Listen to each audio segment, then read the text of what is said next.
할렐루야, 오늘도 좋은 날입니다.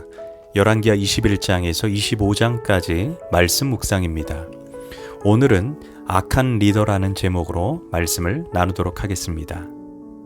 직장인들을 대상으로 리더십에 관한 설문조사를 했습니다.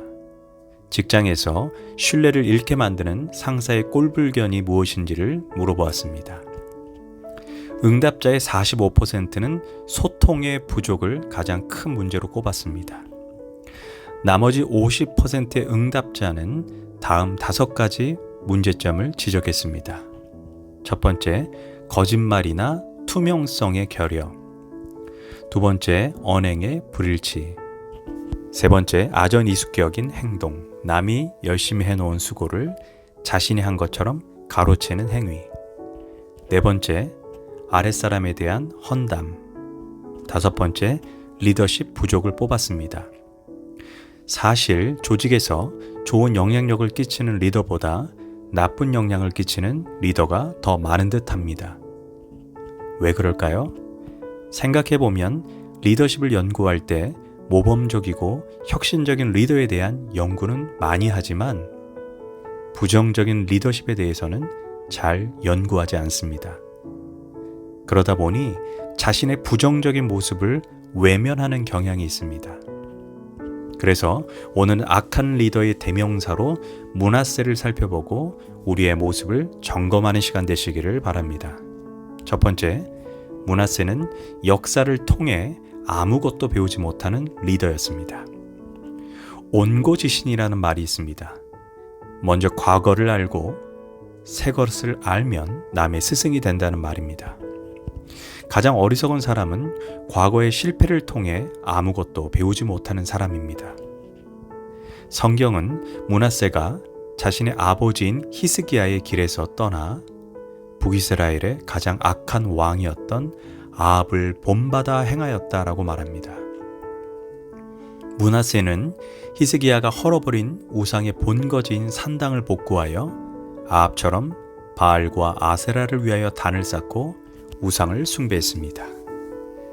또한 하나님이 금지한 인신제사로 몰렉에게 자신의 아들까지 불살라 바치는 악행을 저지릅니다. 심지어 그는 예루살렘 성전 안에 일월 성신 곧 천체를 숭배하는 제단을 세웠습니다. 그는 분명 하나님을 대적해서 비참한 최후를 맞이한 우상 숭배자인 아합에 대해 역사 문헌과 구전을 통해 충분히 알고 있었습니다. 그러나 그는 역사를 통해 배우지 않았고 도리어 아합을 본받아 행하였다라고 말합니다. 이처럼 역사를 통해 배우지 못하는 지도자는 가장 어리석은 자입니다. 지도자는 분명 이전 리더십의 실수와 실패 또는 내가 과거에 행했던 실수와 실패를 통해 배우고 끊임없이 자신을 갱신해야 합니다. 둘째, 므낫세는 하나님보다 사람의 평가를 두려워하는 리더였습니다. 므낫세는 아버지 히스기야가 무너뜨린 산당을 왜 다시 복원했을까요? 그 당시에 이스라엘은 12지파의 연합체였습니다. 각 지파들마다 산당을 가지고 있었고 산당을 중심으로 해서 사람들이 모였습니다. 그래서 산당은 자연스럽게 사법, 행정, 정치, 종교의 중심지였습니다. 더구나 이스라엘은 종교 국가이기에 온 국민이 11조를 드리면 지방 산당에서 거두는 수입은 만만치 않았습니다. 그래서 지방 지도자들과 호족들은 자기의 권력과 이득을 유지해주는 자를 왕으로 삼길 바랬습니다. 그러나 문제는 산당에서 하나님을 섬긴다고 하면서 버젓하게 바알과 아세라, 몰렉 숭배가 이루어졌습니다. 므낫세는 하나님보다 그들에게 잘 보여서 자신의 권력을 유지하려고 했습니다. 쉽게 말해 눈에 보이지 않는 하나님보다 눈에 보이는 사람을 두려워했던 것입니다. 성경은 말합니다. 사람을 두려워하면 올무에 걸리게 되거니와 야훼를 의지하는 자는 안전하리라. 결국 하나님을 두려워하기보다 사람을 두려워해서 선택한 것은 순간은 모면할 수 있으나 마지막은 패망하게 된다는 것을 잊지 말아야 합니다. 예수님의 제자들은 공회를 향해 이렇게 말했습니다.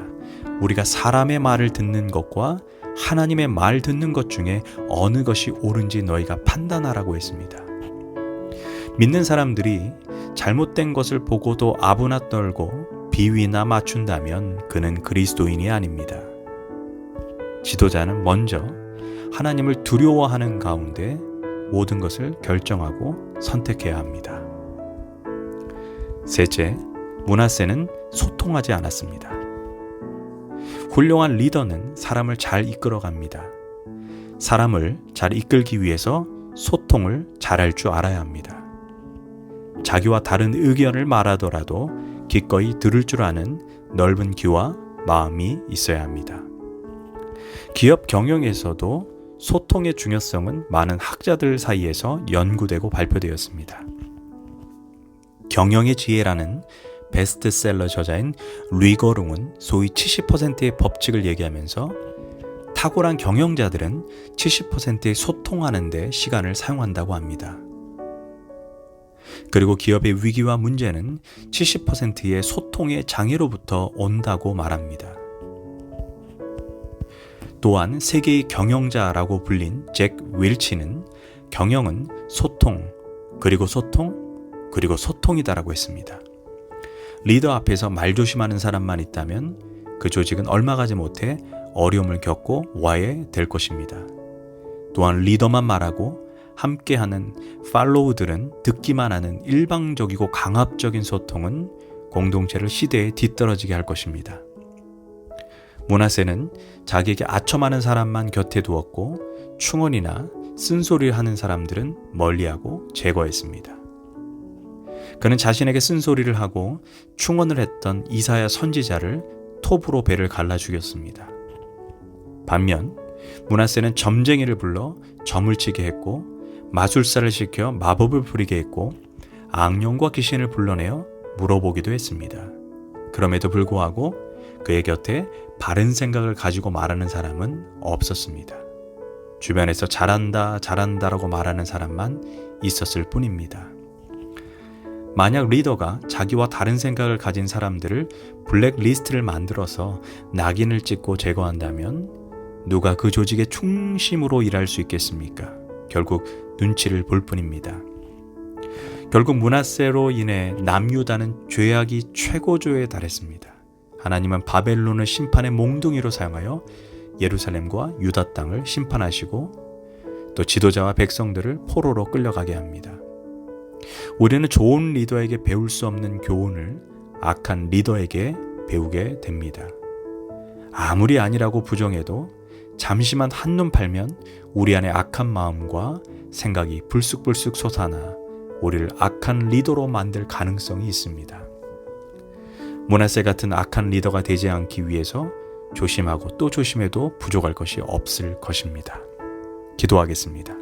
주님, 들을 줄 아는 귀와 소통할 수 있는 마음, 나에게 쓴소리하는 사람들의 말에도 귀를 기울이는 지혜를 주소서. 무엇보다 항상 하나님을 두려워하는 가운데 결정하고 선택하게 하소서. 예수님의 이름으로 기도합니다. 아멘.